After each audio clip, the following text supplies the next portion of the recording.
Bendito Deus, Pai eterno, nós te glorificamos, Senhor, por esta hora preciosa, Deus, por este momento tão singular, ó Deus, em que podemos aqui parar para estudar, ó Deus, a Tua Palavra. Por isso, capacita-nos, ó Deus, para que não sejamos decepcionados no final da caminhada, ó Deus. Como muitos dizem, ó Deus, nadar, nadar, para morrer à beira da praia. Mas nós queremos, Deus, ser participante da glória vindoura, daquilo que temos entendido, daquilo que está proposto para as nossas vidas. Ajuda-nos, ó Deus, socorre-nos, dá-nos compreensão, esforça-nos, ó Deus, pelo Teu Espírito, para a glória do Teu nome e para o escape, ó Deus, da nossa própria alma, porque nós bem sabemos que ao fechar-se a porta deste mundo, abrir-se-ão as portas da eternidade, aonde uns ouvirão: vinde bendito de meu Pai, e outros ouvirão: apartai-vos de mim. Por isso, ó Deus, dá-nos graça, pois não viemos aqui em busca da nossa exaltação, mas em busca da Tua glória. Assim nós oramos em nome de Jesus. Amém. Amém, irmãos? Podem sentar. Nós vamos hoje estar falando sobre mais um trecho da Escritura. Eu quero convidar você ao profeta Isaías, no capítulo 6. Todos já acharam Isaías no capítulo 6, em que fala a visão de Isaías e o seu chamamento. Quer dizer, quando Deus o convoca para um ministério. Isaías, aqui diz, Isaías, o filho de Amós. Isaías não é apenas alguém tirado do meio do povo, ele faz parte de uma linhagem também, ele é descendência de gente que está envolvida já com o ministério. Esse é um dos projetos principais de Deus, chamar quem já está envolvido com uma visão, e não chamar quem ainda precisa ser-lhe acrescentado à visão. Ou seja, a questão não é código genético, a questão é ensinamento, a questão é aprendizado. Ou seja, exemplo, na minha família não tinha pastor, só tinha macumbeiro e católico. Todo mundo servia ao diabo, no catolicismo, no espiritismo e outras coisas mais.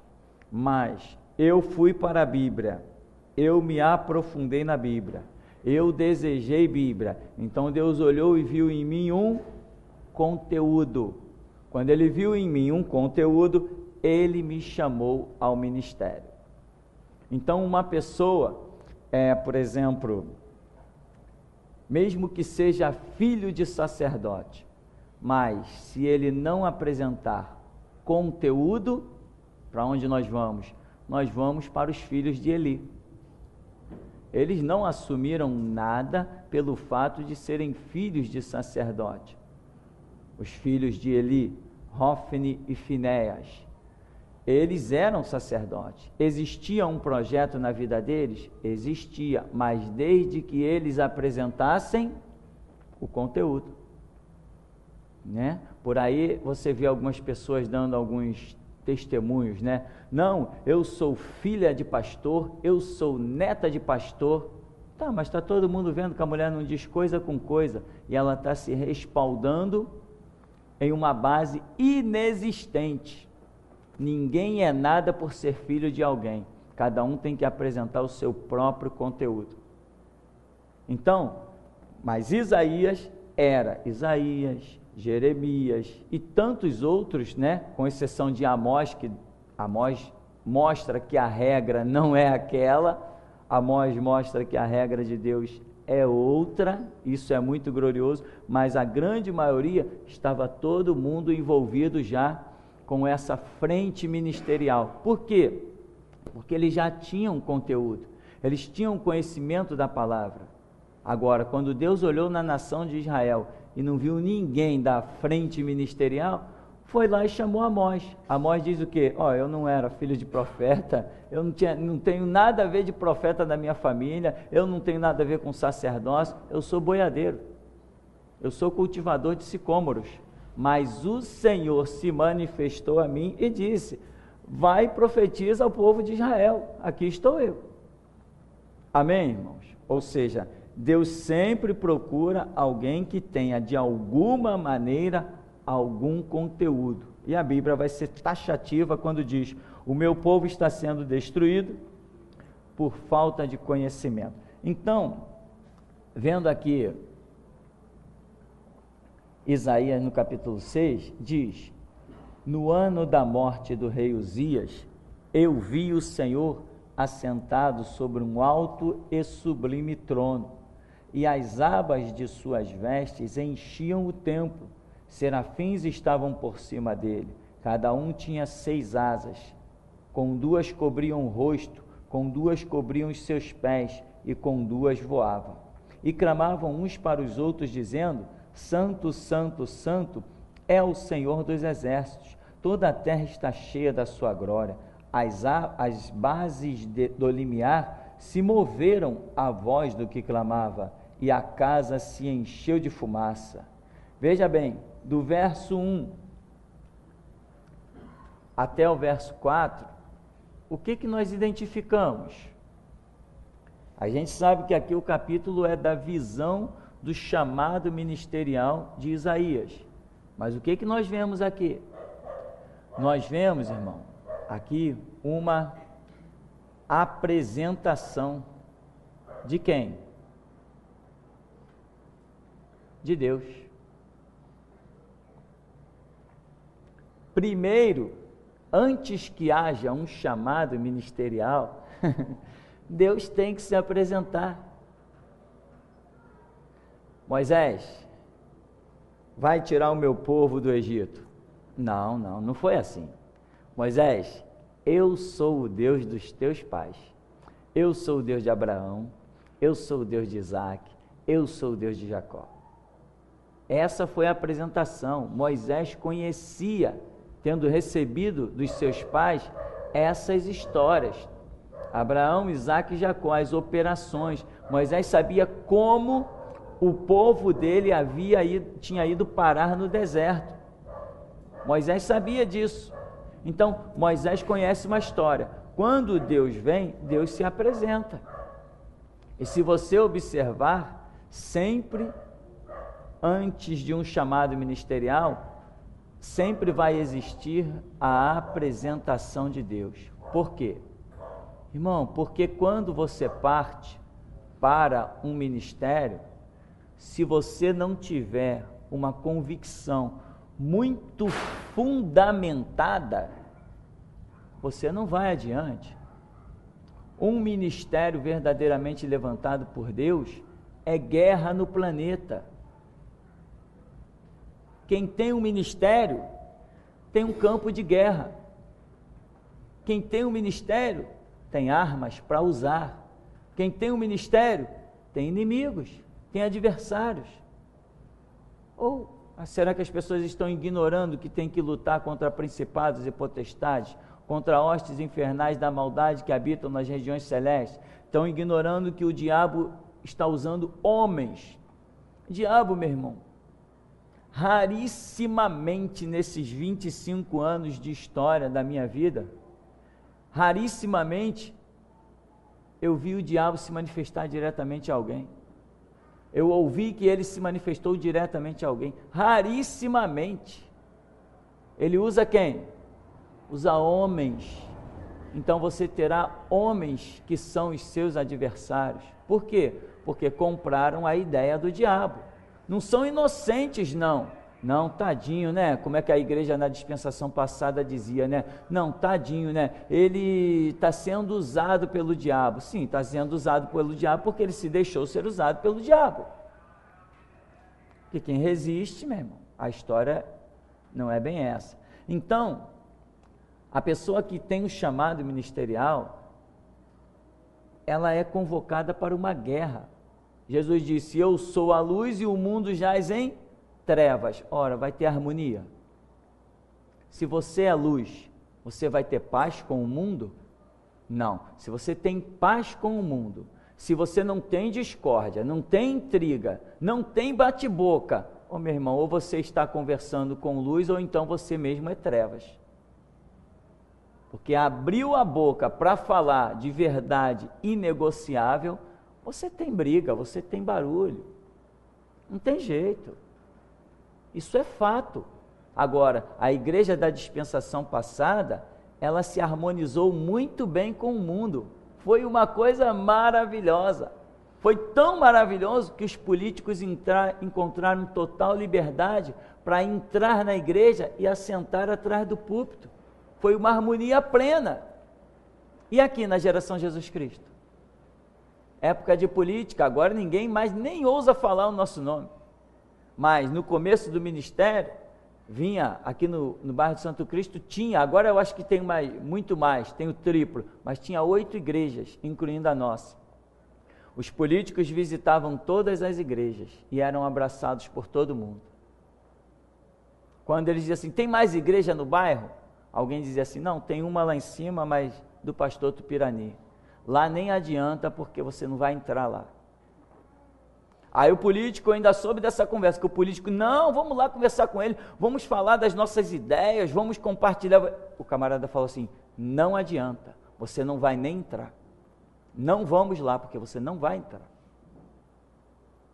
Agora, as outras igrejas estão amparando o diabo, porque política para mim é braço do diabo. Se alguém tem dúvida, é só assistir os telejornais. Aonde estão as pessoas que roubam milhões? Não estão na favela.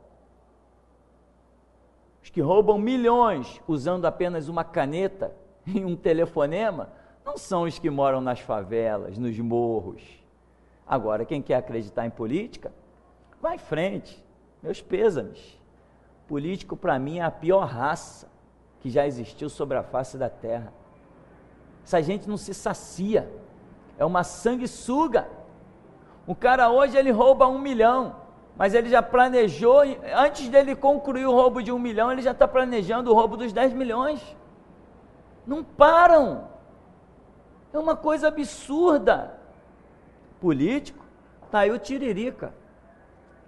Tiririca dizendo, não, vou renunciar, já está certo. Vou cumprir aqui um tempinho e estou renunciando. Mas por que você vai renunciando? Não, porque eu sou palhaço lá fora, mas aqui dentro não. Quem tem dignidade e honra, não mergulha numa lama daquela. É o que eu penso. Será que um dia eu vou chegar à conclusão que eu estou errado? Vamos ver, né, irmãos? O futuro traz resposta para todas as perguntas. Então aqui, irmão, no chamado de Isaías, existe uma apresentação. O homem tem que ser impactado para poder cumprir um chamado ministerial.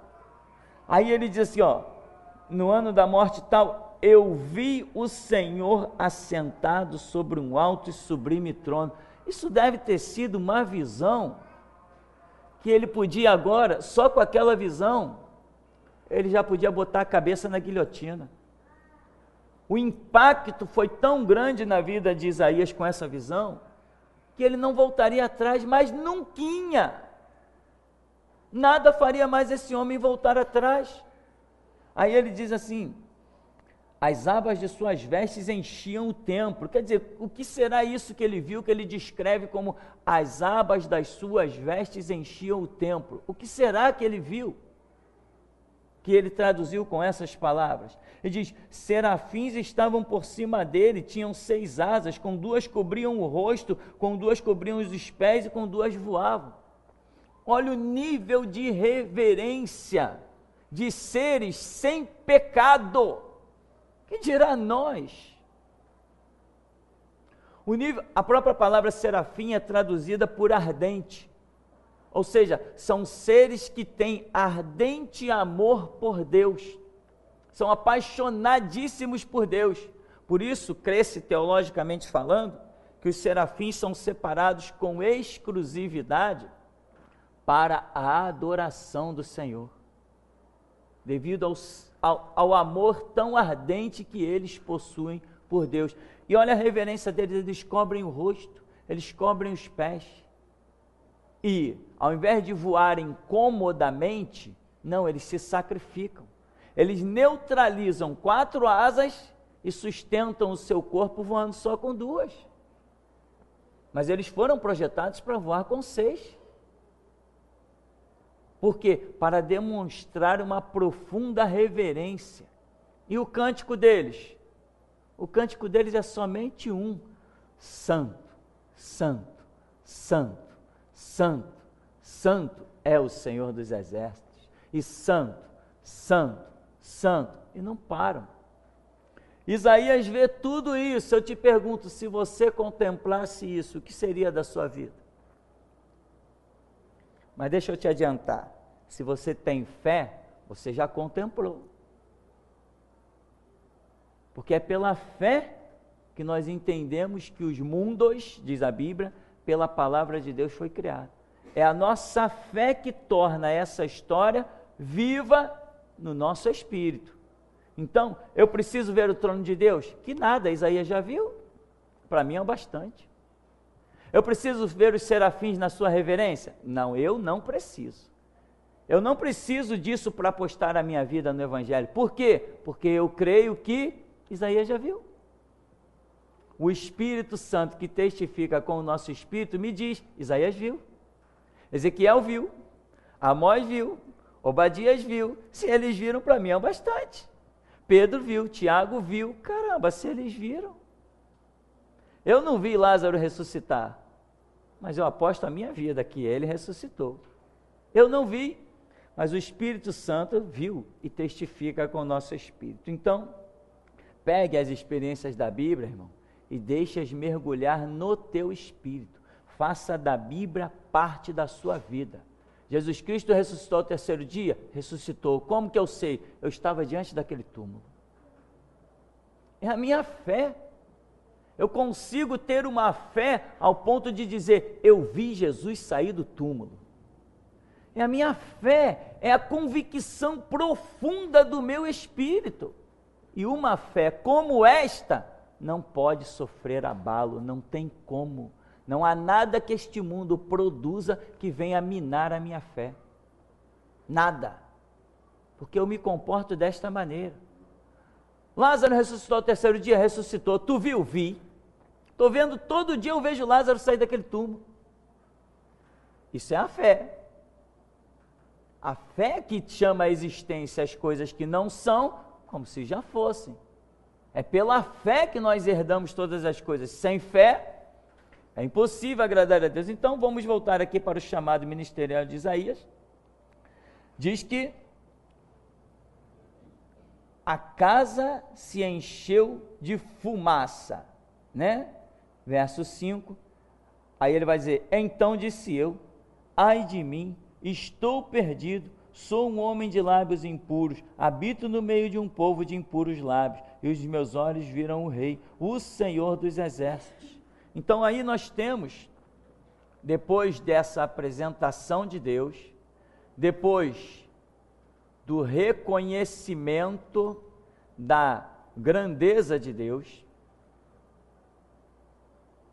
depois de que Isaías está sendo levado neste caminho, nesse entendimento, nessa coisa impactante, aí Isaías no verso 5, ele começa a olhar para si mesmo. E ele começa a reconhecer não só Deus, mas ele mesmo. Irmão, para se alcançar um ministério, nós temos que discernir, ainda que não na totalidade, como sabemos, temos que discernir Deus e discernir nós mesmos. Não é andar em emoção, não é andar em oba-oba, não é andar, pô, vamos lá, vamos fazer e tal. Esse emocional não tem nada, isso não tem nada a ver com o ministério, não tem nada a ver com a obra de Deus. A obra de Deus é uma coisa racional, palmo a palmo, pé no chão. convicção plena, não tem oba-oba. Vamos organizar um trabalho aí para a gente fazer acontecer? Não vamos fazer nada. Vamos buscar em Deus. Se Ele mandar fazer, a gente faz. Se Ele não mandar, a gente fica quieto. Vamos louvando, vamos pregando, vamos orando e vamos deixando Deus fazer o que Ele quer fazer. Senhor, eis-me aqui, o que o Senhor falar é com a gente. Não falou nada? Vai seguindo na estrada que você está. Só desvia para a esquerda, para a direita ou salta as rampas quando Deus der a direção. Tenha paciência, tenha calma, não tenha precipitação em andar com Deus. Se você se precipitar, a tendência é você se autodestruir. Porque Deus não opera com precipitação de ninguém. Ele opera exatamente no seu tempo. Um irmão pela manhã estava me contando um sonho, eu estava vendo algo interessante. Que ele dizia que no sonho ele flutuava e se movia em determinada direção. E a vontade dele era correr. Só que ele não conseguia correr. Ele está ali no alto e está caminhando em direção ao projeto, ao objetivo que Deus tem, e a vontade é correr, mas ele não consegue correr. Ou seja, as coisas de Deus na nossa vida só acontecem na hora de Deus. Irmão, não corra. Quer correr? Corre para a Bíblia. Quer correr? Corre para a oração. Quem corre para a Bíblia e para a oração nunca tenta antecipar nada na sua vida, está buscando apenas para que elas aconteçam no seu devido momento, na sua hora exata. Corre sim para a Bíblia, para o estudo, para a oração, para o louvor, para a adoração. Para aí tu pode correr, mas não tente correr para fazer as coisas acontecerem na sua vida. Isso é lição primária para nós. Mas por aí tem muita gente morrendo por falta desse conhecimento. Então Isaías diz, no verso 5, ele reconhece a sua própria condição. Ele diz, ai de mim, estou perdido. Quer dizer, olha a concepção que ele tem. Eu estou perdido. Eu sou um homem de lábios impuros. Habito no meio de um povo de impuros lábios. Os meus olhos viram o Rei, o Senhor dos exércitos. Caramba, que é isso que eu vi? Eu vou morrer. É demais para mim. Agora eu te pergunto, Isaías falava palavrão? Ele disse que ele é um homem de lábios impuros. Ele falava palavrão? Ele vivia xingando alguém? Ele era um blasfemador? Era um paroleiro? Difamava, sei lá, os levitas, os sacerdotes, o seu vizinho? Isso não é realidade. Agora, Isaías reconhece uma condição de pecador. Ele detectou nele alguma coisa que possa não ser nada disso que eu mencionei, que para nós, quando se fala lábios impuros, talvez se pense primeiramente nessas coisinhas bobas. Eu não acredito que nada disso existisse na vida de Isaías. Eu não acredito, né? A Bíblia não especifica e eu não acredito.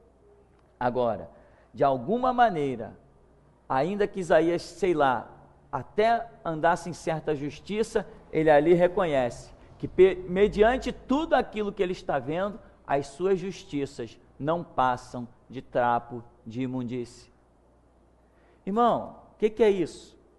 Essa condição do homem, esse reconhecimento que o homem tem de si, né? Vou escrever aqui, reconhecimento de si. Isto é fator fundamental para nós não cairmos na caminhada espiritual. Quando você se olha como nada, caramba, quem se considera a si mesmo nada, não cai nunca. Por quê? Orgulho. Não tem. Orgulho de conquistas. O cara não se considera nada, ele sabe que não vai levar nada no caixão. Tem pessoas por aí que não pode nem abrir uma empresa. Abre uma empresa, e eu conheci muita gente assim. O camarada tem um empregadinho de nada, 2, ele já se sente Imagina um cara desse com uma empresa liderando como a Volkswagen, milhares de empregados. Esse cara não vai nem pisar no chão, não vai nem querer respirar o ar que os outros respiram. Tem gente que por tão pouco se sente tanto. Às vezes a gente abre espaço para uma pessoa pregar na igreja e o camarada já se sente. Isso aconteceu aqui na igreja, gente que foi liberada para pregar e caiu. Entende? Deixa dar uma palavra e cai. Por tão pouco, pessoas caem tão rápido. Agora, quem se considera nada, não tem por que cair, não tem de que tropeçar. Considere-se assim, meu irmão. O apóstolo Paulo até diz assim: considere os outros superior a si mesmo. Não é isso? É Paulo que diz isso? Então, faça isso, meu irmão. E vai tocando a tua vida. Entendeu? Não olhe para ninguém como um empregado. Olhe como um ajudador. Olhe como um amigo. Né? Eu conheci pessoas fantásticas que olhavam os empregados como um filho. Camarada com vários empregados, ele tratava como um filho. Pessoas que depois chegaram, tiveram que sair dessa empresa, choraram.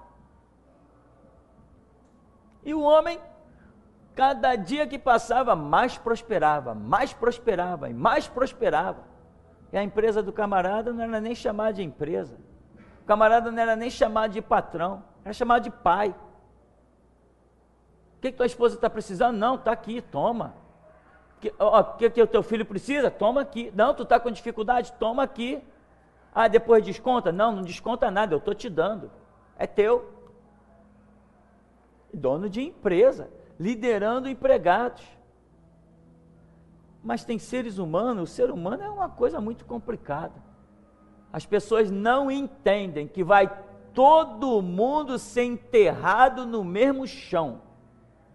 Alguns querem destaque até na hora da morte. Tu entra ali no cemitério do Caju, é pertinho, de vez em quando eu estou lá, né? Morrem pessoas conhecidas. Aí tu entra mesmo, tu olha aquele negócio. Uma vez um conhecido, estávamos olhando aqueles mausoléus ali, o camarada falou assim: puxa, queria morar dentro de um desses. Uma coisa impressionante. Mármore importado. O infeliz deve estar queimando até no inferno, mas ali o nome dele está pregado num mármore importado, que veio sei lá de onde. Coisas absurdas, coisas desnecessárias, coisa de quem não tem visão espiritual, coisa de quem não tem conhecimento do futuro, mas nós temos conhecimento do futuro, amém? E por termos conhecimento do futuro, é que somos profetas do Deus vivo, anunciando a sua palavra vindoura. Então, Isaías aqui, ele tem algo importante, é o reconhecimento de si, irmão. Sabe, muita gente é muito orgulhosa. Rapaz, ninguém sabe quem vai ter um câncer, ninguém sabe quem vai sofrer um acidente, ninguém sabe nada disso, ninguém sabe quem vai ser assaltado ali na esquina. Olha as reportagens, um professor entrando no prédio, quando ele vem entrando no prédio, um moleque de 17 anos, mete o revólver, dá um tiro no cara, o cara morre. Ninguém conhece o futuro. Uma coisa nós sabemos, que quanto aos humildes, o seu futuro está garantido na mão de Deus. Deus determina para você a hora que você vai partir dessa terra e como você vai partir dessa terra. Mas os arrogantes e os soberbos estão sendo tragados aí todo dia, entregue à própria sorte. E pode botar segurança, pode botar carro blindado. Meu irmão, o diabo nunca encontrou resistência em segurança. O diabo nunca encontrou resistência em carro blindado. O diabo nunca temeu nada disso. Quando ele se levanta para roubar, matar e destruir, só quem o pode deter é Jesus Cristo. O camarada pode se esconder com um telhado blindado de aço. O diabo atravessa, se quiser matar, ele mata. Ele só não toca naquele a quem Deus protege. O que habita no esconderijo do Altíssimo, a sombra do Onipotente descansará. Então diz Isaías: ai de mim, eu estou perdido, sou homem de lábios impuros, habito no meio de um povo de impuros lábios, e os meus olhos viram o Rei, o Senhor dos Exércitos. Eu quero dizer uma coisa para você. Por que que Isaías contemplou esta coisa gloriosa? Eu te digo, está aqui no verso 5. Porque ele reconheceu ser um homem de lábios impuros e habitar no meio de um povo de impuros lábios. São aqueles que reconhecem a sua miséria que conseguem enxergar a luz da glória de Deus. Simples, isso é muito simples, né? Eu já vi pessoas dando testemunho, não, eu era passista de carnaval, eu saía, mas eu não saía no chão não, eu saía em carros alegóricos, eu era destaque, eu vestia uns biquínis, cada biquíni custava não sei quanto. Uma pessoa dentro da igreja dando um testemunho desse, eu falei assim, essa pessoa ainda precisa se converter e muito. Ao invés de estar dizendo, irmãos, eu também já fui do mundo, eu participei da miséria, servi ao diabo, saí em desfile de carnaval com roupas caríssimas, mas dentro da minha casa faltava. Ao invés de contar aquela desgraça lamentando, conta com orgulho. Conheci um camarada que pensava que era pastor, agora ele já se convenceu, fechou a igreja e foi procurar a loja de ferragem dele, né? Mas já se convenceu, demorou, mas ele apanhou tanto na vida que se convenceu que não era pastor, um tal de Francisco aí de baixo. Aí esse camarada diz assim, um dia eu fui conversar comigo, me chamou lá na igreja dele para conversar, falei, o que esse irmão quer comigo? Fui lá, bater um papo, aí tá, conversa vai, conversa vem, e daqui a pouco ele diz, porque eu era bandido da providência, eu não sei se ele quer me intimidar, eu era bandido da providência, tinha que ver, eu pegava um 38, eu girava um 38 na mão, eu falei, olha só, um pastor, um cara que pensa que é pastor, contando com todo o orgulho que girava um 38, o que se interessa para a obra de Deus? Isaías viu a glória de Deus e recebeu um chamado ministerial, mas aqui está um dos motivos que eu considero pelo qual ele foi chamado, sou um homem de lábios impuros, habito no meio de um povo de impuros lábios, e o que aconteceu comigo? Disse eu estou perdido, o que vai ser de mim? A minha miséria diante dessa glória, estou frito. Se você, irmão, se nós reconhecemos as nossas misérias, sabe o que resta para nós? Contemplar a glória de Deus. Uma glória tremenda, mas a glória é para quem reconhece em 100% as suas misérias, suas mazelas, as suas desgraças. Sabe, tem que, Jesus, purifica-me com a potássia, eu não posso ter pingo nas minhas vestes, o meu caráter tem que ser limpo, eu tenho que me relacionar com os outros com cristalinidade, sim, sim e não, não, posso fazer, não posso fazer, posso ir, não posso ir, posso, não posso, tem que ser clara a minha palavra, entende, irmão? Aí Isaías continua, ele diz assim, no verso 6, então um dos serafins voou para mim, trazendo na mão uma brasa viva, que tirara do altar com uma tenaz, e com a brasa tocou a minha boca e disse, eis que ele tocou os teus lábios, a tua iniquidade foi tirada e perdoado o teu pecado. Ou seja, Isaías reconhece a sua miséria, quando ele reconhece a sua miséria, ele alcança misericórdia, Deus o purifica da sua miséria, Deus o purifica da sua impureza e faz dele uma pessoa limpa e cristalina. Agora, ele vai ter o que diante de Deus? Confiança, porque ele não terá mais os seus pecados o acusando.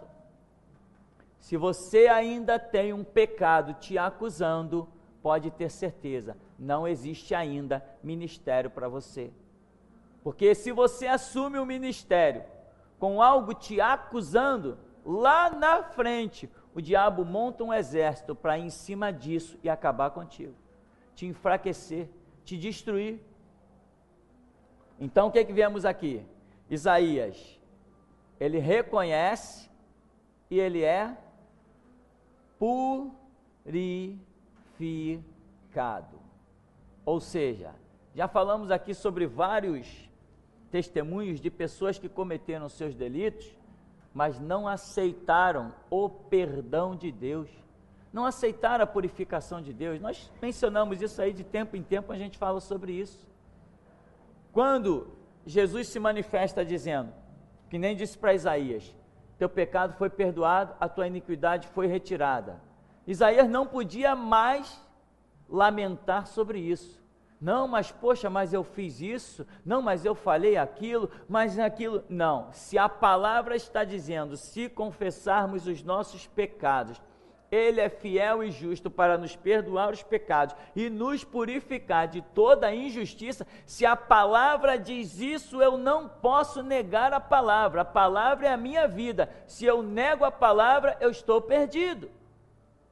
Então não interessa se eu abortei, se eu matei, se eu estuprei, se eu esquartejei, se eu violentei, se eu menti, isso não interessa. A partir do momento que eu reconheço a minha miséria e confesso os meus pecados, a própria Bíblia diz, aquele que confessa os seus pecados e deixa, alcança misericórdia. Se confessarmos, Ele é fiel e justo para nos perdoar, nos purificar de toda injustiça, porque o pecado gera uma maldição, Ele nos purifica. Se a Bíblia diz que é assim, a minha fé tem que dizer, assim é.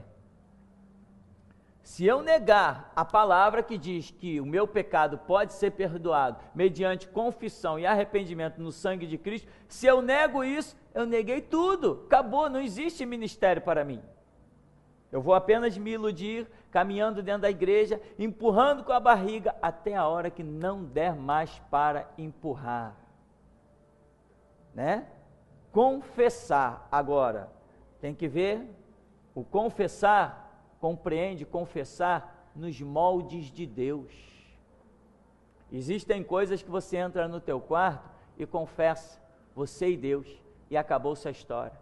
E existem coisas que você vai ter que se retratar diante de outros, a quem você ofendeu, a quem você denegriu, a quem você causou prejuízos.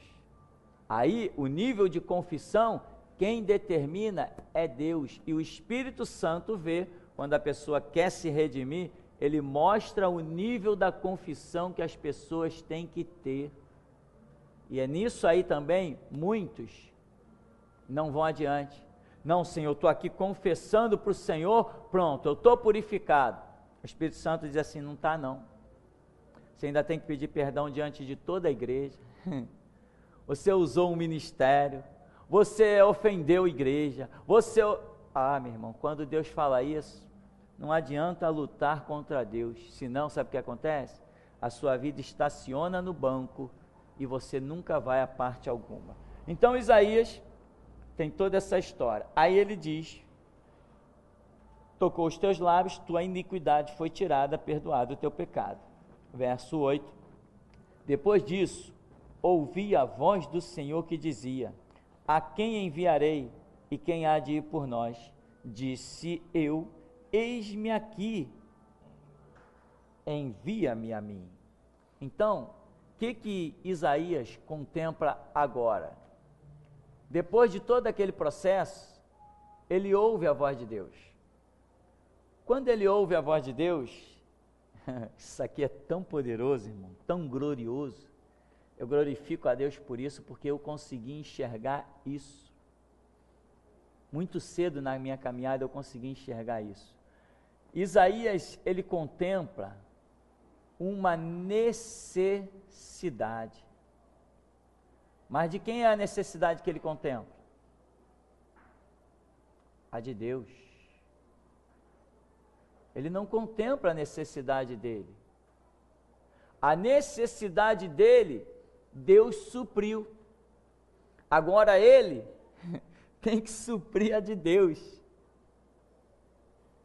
Ele reconheceu, ai de mim que estou perecendo, sou um homem de lábios impuros.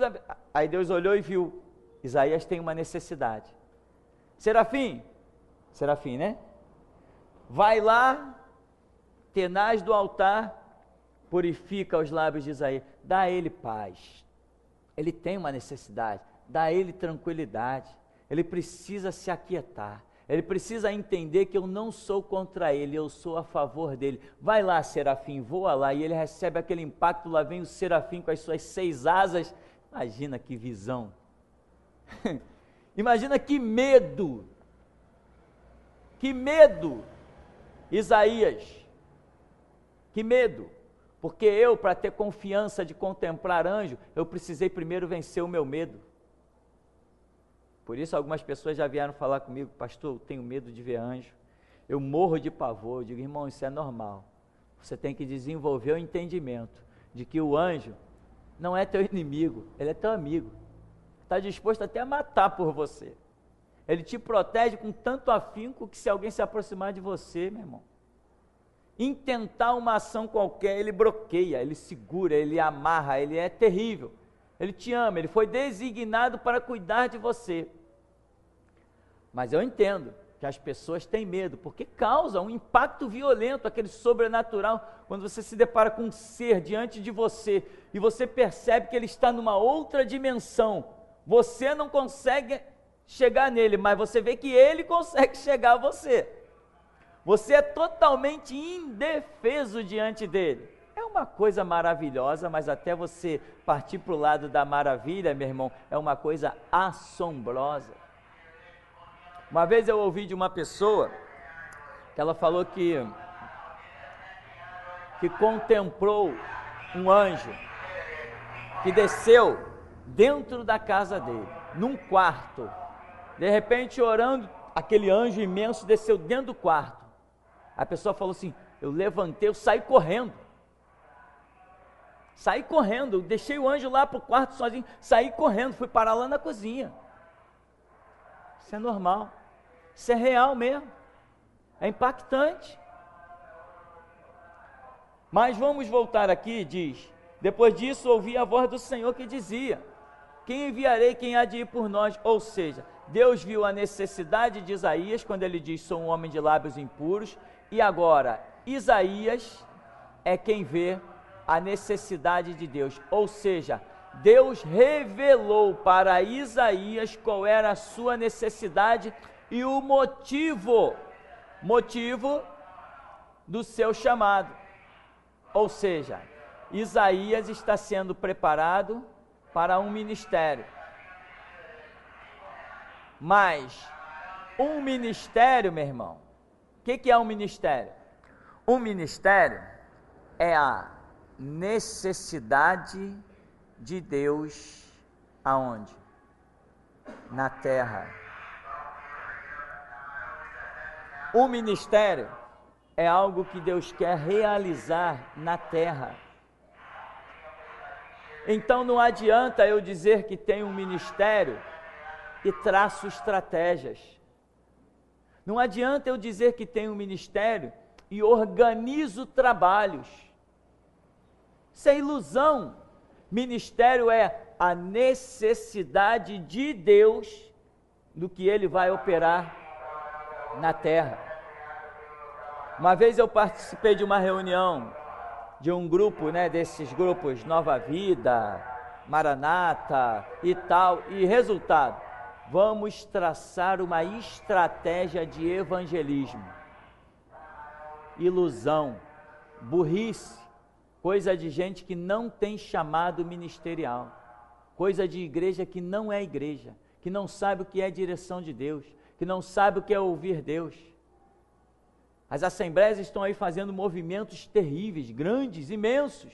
Vamos criar a Comadesc, o congresso não sei de quê, e faz aquele movimento todo, uma palhaçada, um deslocamento de gente. Os empresários gostam muito, mete ônibus naquelas linhas a balde, faturam em uma semana o que faturaria em um ano. Os empresários batem palma para os congressos das assembleias. Aí as pessoas vão para aqueles congressos, quando saem de lá,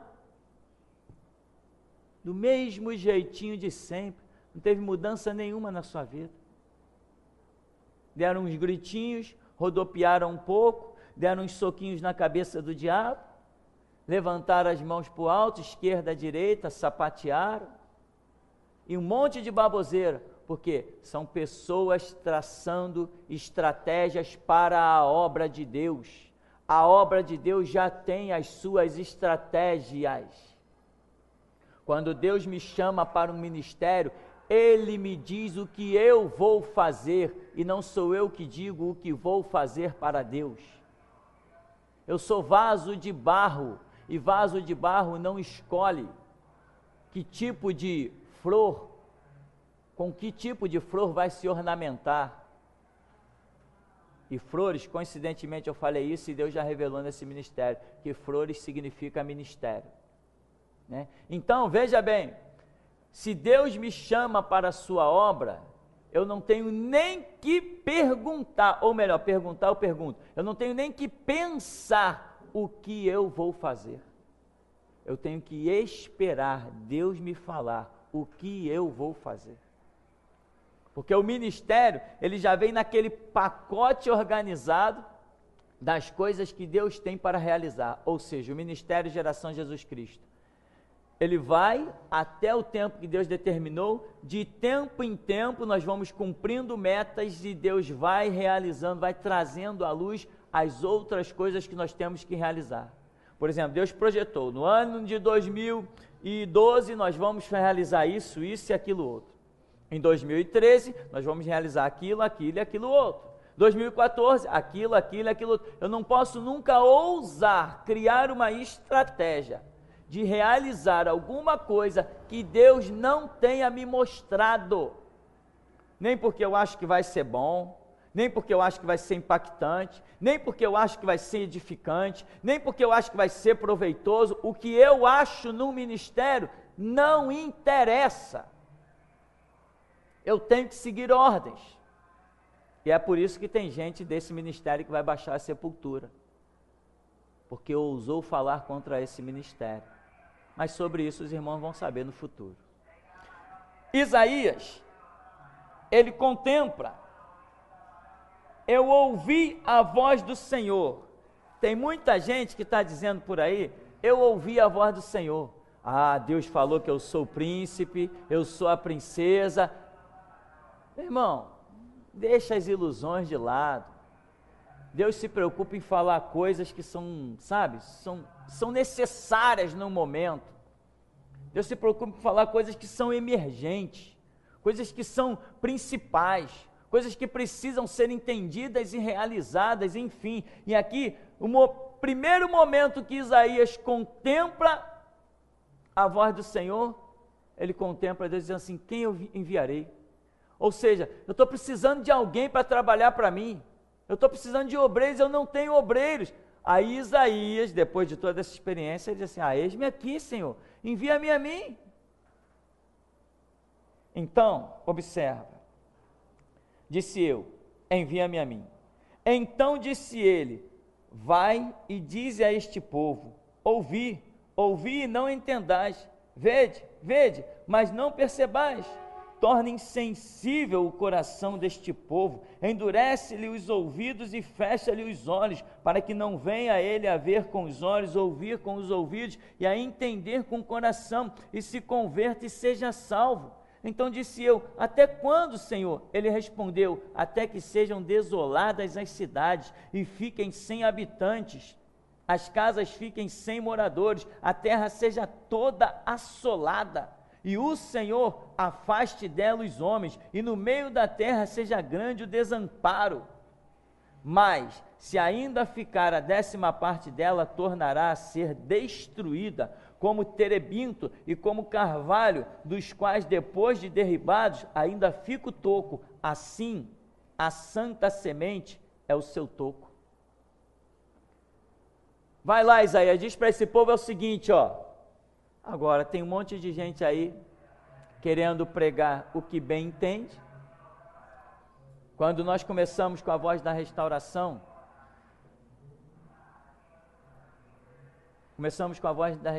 uma situação bem impactante, bem tremenda. Muita gente dizia assim: não, pastor, eu até percebo que você está pregando algumas verdades aí e tal, mas eu prefiro pregar o amor. Irmão, não existe pregação de amor, existe pregação de verdade. O amor é um tipo de mensagem que está dentro da verdade. O que eu não posso é faltar com a verdade, para querer transparecer o amor. O amor faz parte da mensagem de Jesus Cristo. Mas se na segunda-feira ele quer que eu pregue juízo, é juízo. Se na terça-feira ele quer que eu pregue a sepultura, é sepultura. Se na quarta-feira ele quer que eu pregue o amor, é o amor. Se na quinta-feira tem que ser todo dia pregar o que Deus quer. Se ele quiser um mês ou um ano só falando da espada, eu vou falar da espada. E o projeto é de Deus, mas tem pessoas por aí que estão pensando ter ministério e estão escolhendo o que fazer. Irmão, não importa, eu vou dizer uma palavra agora nesta hora, o que quer que você esteja fazendo agora, neste momento, e que você julga estar fazendo para Deus, para, vai lá no teu canto e pergunta para Deus, Deus, eu paro ou eu continuo?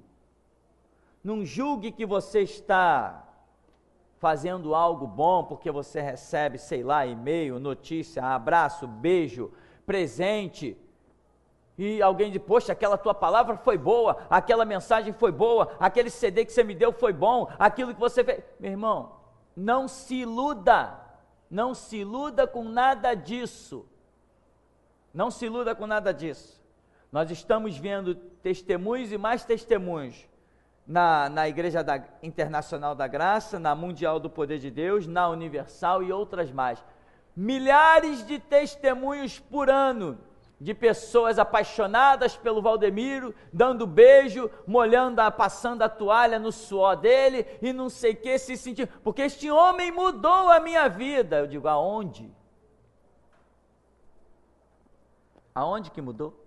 A pessoa nem sabe o que é vida, ela nem sequer saiu de dentro da sepultura, ela não sabe nem o que é a luz do Evangelho de Jesus Cristo. Pessoas que sequer abriram um dia na vida, abriram Bíblia. Como que essa pessoa conhece Deus? E está dando testemunhos. Não se iluda com os testemunhos que te exaltam. Não se iluda com isso, porque mesmo que milhões digam que estão achando Jesus, ainda assim podem não estar achando nada e até você pode estar perdido. Tem que saber se está fazendo o que Deus mandou fazer. Não se iluda, meu irmão. Deixa eu dar mais uma vez a ilustração, acho que eu falei isso 999 vezes. Tinha um jovenzinho aqui nesse ministério. Deus me mostrou esse jovem. Mostrou que ele tinha um ministério mundial.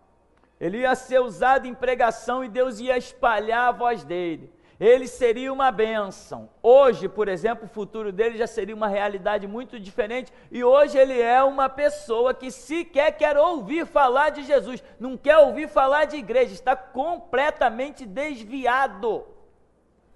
Desviado a ponto de, se você falar de igreja, ele diz, não, vamos mudar de assunto. Vamos falar do Vasco? Vamos falar do Flamengo? Vamos falar do Botafogo? Assunto de igreja eu não quero. Essa pessoa se encontra hoje nessas condições, e um dia, quando ele esteve aqui no começo do ministério, Deus mostrou que ele tinha um ministério gloriosíssimo para receber profundas revelações na palavra. Eu me alegrei nisso a tal ponto de deixar esse jovem pregar dentro desse ministério. E, no entanto, apesar disso, esse jovem começou a faltar aos cultos. Quando ele faltava, eu estava pregando e eu via ele sentado na cadeira. Eu dizia assim, mas ele não está lá? Quando eu olhava de novo, não via. E estou pregando, quando meus olhos passavam naquele mesmo lugar, lá estava ele de novo. Eu dizia assim, caramba, já vi que ele não está aí. Resultado, e Deus mostrava, é porque deveria estar. Não estava, mas deveria estar. Quando chegava no outro culto, o cidadão dizia assim para mim, eu dizia para ele, rapaz, onde é que teve? Não veio na igreja? Não, por quê? Não recebi convite para pregar em tal lugar, e tenho certeza que Deus falou comigo, porque foi uma bênção, todo mundo deu glória a Deus, todo mundo deu aleluia, acabou o culto, o pastor veio falar comigo, rapaz, como é que tu pregou essa palavra abençoada e não sei o quê, tu é apenas um jovem, tem um futuro brilhante para você e tal. Falei, meu irmão, não se iluda quando a igreja dá glória a Deus. Não é porque a igreja dá glória a Deus que vai dizer que você tem um ministério. A igreja pode ficar calada e mesmo assim você pode ter um ministério. O termômetro de um ministério não é o glória a Deus e aleluia de ninguém, meu irmão. Nós sabemos que quando Deus se manifesta, a gente rasga mesmo o coração, em glória a Deus, aleluia, e tantas expressões saem pela nossa boca, nós sabemos muito bem disso, e como sabemos? Uma vez eu fui num testemunho de um homem, chamado pastor Salomão, que teve uma experiência de ressurreição, e quando ele começou a contar as suas experiências, eu não conseguia me conter, eu gritava como um desesperado dentro da igreja, dando glória a Deus e aleluia, e era uma experiência fora do comum, eu nunca tinha passado por aquilo. Chegou um momento que eu falei assim, não, eu vou me segurar, eu não vou dar glória a Deus.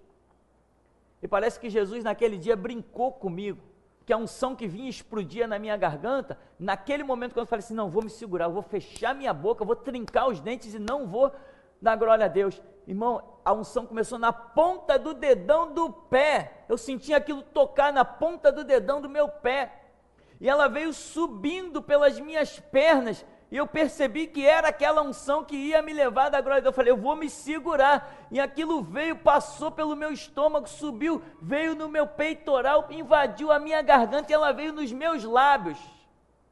Quem disse que eu consegui cerrar os dentes? Eu sei muito bem disso, mas não é porque eu estava dando glória a Deus que aquele homem lá na frente tinha um ministério. Ele tinha um ministério e por consequência do ministério dele, eu estava dando glória a Deus. Não é, como se diz aí, né? A ordem dos tratores não altera o viaduto. Aqui no reino de Deus altera e altera muito. Tem que ser tudo no seu devido lugar, cada trator na sua hora. Amém, irmão? Então, Isaías, ele entende uma necessidade de Deus. Quem eu enviarei? Quem há de ir por nós? Aí, resultado, aquele jovem saía para pregar, e um dia Deus mostrava pratos na frente dele, riscado com um X, e dizia, ele perdeu 3 pratos, 3 pregações, que vão fazer falta no futuro dele. Irmão, naquele dia foram 3 pregações inacreditáveis, pregações sobre alma e espírito, coisas, está aí gravada, está aí na internet, mas foi uma coisa, umas revelações singulares que Deus tinha dado, não é assunto que a gente trata todo o tempo, coisa realmente tremenda. Aí, eu perguntava para ele, mas rapaz, onde é que você teve? Aí faltava de novo, falei, rapaz, você está faltando demais na igreja. Falei, Deus te chamou para esse ministério? Ele falou, tenho certeza, Deus me chamou para esse ministério. Mas você não aparece aqui? Como que Deus te chamou para cá se você não aparece? Não, mas é que tem aparecido muito convite para mim pregar nas igrejas. Não é porque aparece um convite que você tem que ir. Falei, se fosse por questão de convite, eu pregaria no Brasil afora, nessa época, né? Eu pregaria no Brasil afora, não pregaria aqui na igreja.